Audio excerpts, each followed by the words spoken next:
musik.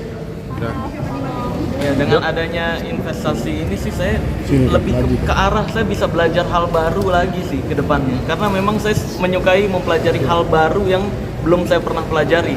Nah, menurut saya ini dari apa yang Bang Rudy Salim ceritakan ke saya, ini menarik banget untuk saya pelajari hal baru ini. Dan saya ya ingin memutuskan untuk konsisten belajar hal baru tersebut.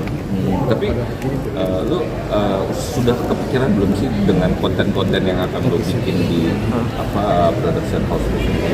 Udah kepikiran sih. Kemarin kan kita akan dibantu juga dengan Bang Rudy Salim dan timnya nanti untuk konten-konten kedepannya, jadi lebih asik ditonton. Karena kan selama ini kan seperti yang teman-teman lihat, banyak tuh yang kritisi intronya tuh masa udah jutaan intronya gitu, editannya tuh masa kayak gitu. Nah itu saya sendiri yang kerja. Jadi memang selama ini tuh saya tidak bisa mempercayai orang lain untuk mengurus channel saya. Dengan adanya Bang Rudy Salim ini, dia ngasih masukan-masukan seperti ini, Sel, jadi kerjaan kamu juga jadi nggak berat, nggak perlu begadang lagi. Karena seperti yang teman-teman tahu kan jadwal saya ini 3 minggu ini dari pagi ke pagi. Sering kali saya nggak tidur tuh.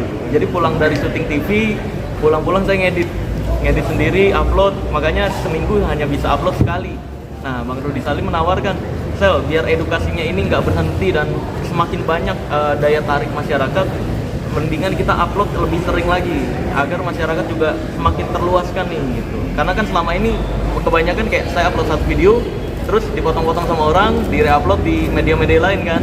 Nah, biar hal tersebut tidak semakin menyebar, re-uploadnya mendingan kita lebih seringin lagi aja edukasinya biar lebih menyebar gitu. Tapi takut nggak sih ketika mungkin lo kan selama ini bekerja sendiri sesuai dengan keinginan lo.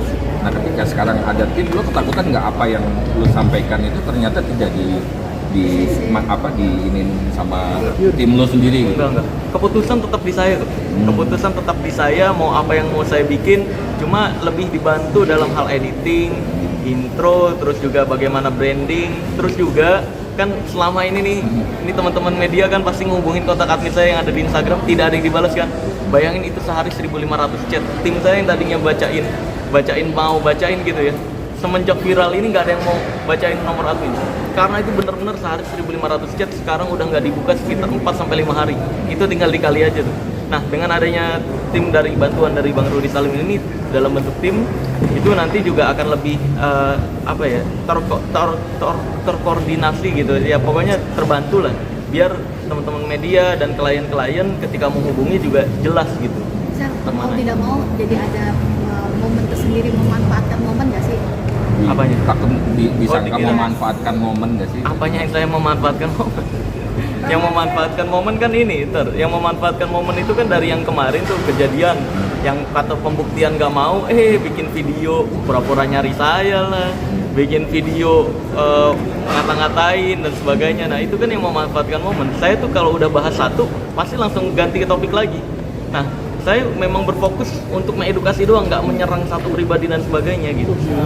Dan hal ini pun saya nggak rencanakan, bukan saya menawarkan loh. Jadi kalau mungkin saya yang menawar-nawarkan, mumpung gue viral nih gue tawar-tawarin. Nah itu baru memanfaatkan momen. Tapi semua ini datang begitu aja sih. Totally saya nggak ngapa-ngapain nih. Bener-bener. Tapi nggak ngeri terhambat bang, karena kemarin juga bang apa terhambat gimana? Ya, karyanya terhambat mungkin dengan nanti konten-konten yang ada konsep yang udah dibuat. Ya kalau untuk kayak yang mereka itu kan menurut saya promosi doang, mereka nggak ngefek ke sayanya. Dari kemarin kan laporan juga udah dateng, nggak ngefek, sumpah apa sih? Nggak ada ngefek sama sekali, nggak ada panggilan juga dari polisinya, karena memang nggak masuk delik, sengaja digembar-gemborkan untuk promosi mereka sendiri. Dan untuk hal ini nggak akan mengganggu saya pribadi. Kemarin pun saya jadwal TV dari pagi ke pagi, nggak ngefek apapun tuh laporan-laporan. Jadi mereka ya mungkin semoga bisa jadi bahan promosi untuk mereka agar bisa dapat pekerjaan yang lebih baik aja gitu aja. Oke, tapi Rara kemarin dikasih waktu 3 kali 24 jam. Bukan membongkar aib tuh, membongkar rahasia atau pembodohan dari perdukunan ini sih.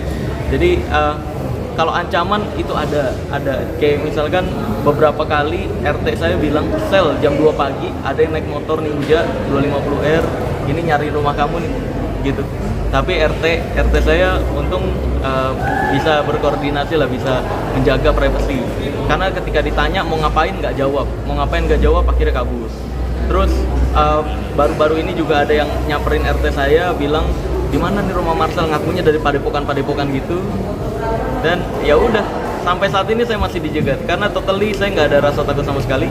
Saya percaya takdir Allah Azza wa Jalla itu tetap yang utama sih.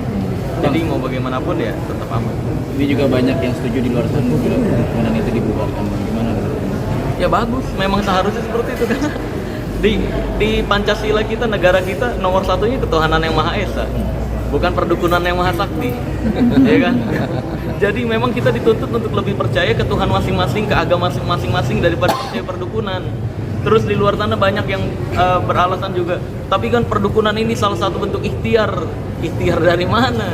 Ikhtiar itu kerja dengan hal-hal yang masuk akal, bukan malah mengganti kepercayaan kamu yang harusnya ke Tuhan tapi ke orang ini gitu. Itu musyrik, udah lain lagi, bukan ikhtiar lagi masuk. Kan lo sendiri Sel, tanggapan Enggak. somasi dari Rara gimana? Tanggapan somasi dari Rara? Ya udah biarin aja, kenapa? Nggak ambil Tapi Nggak 3 kali 24 jam di